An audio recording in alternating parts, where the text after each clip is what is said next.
سوات میں شدید بارشوں کے بعد دریائے سوات کا پانی بائی پاس روڈ پر آ گیا ہے، جس کے بعد بائی پاس روڈ کو ٹریفک کے لیے بند کر دیا گیا ہے۔ اس وقت کیا صورتحال ہے، جانیں گے ڈان نیوز کے نمائندے مراد علی خان سے۔ مراد، بتائے گا بائی پاس پر ٹریفک کی روانی کی کیا صورتحال دیکھ رہے ہیں آپ؟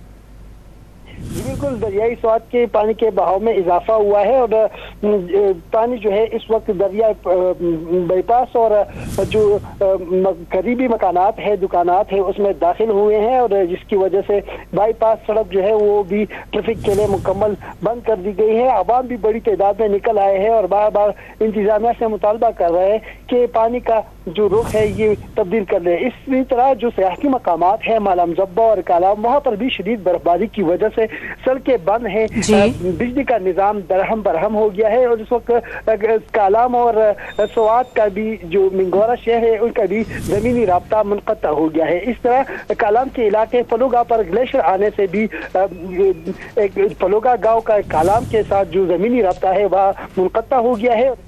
متعدد علاقوں سے زمینی رابطہ منقطع ہو گیا ہے۔ مراد علی اپڈیٹ کر رہے تھے، بہت شکریہ آپ کا۔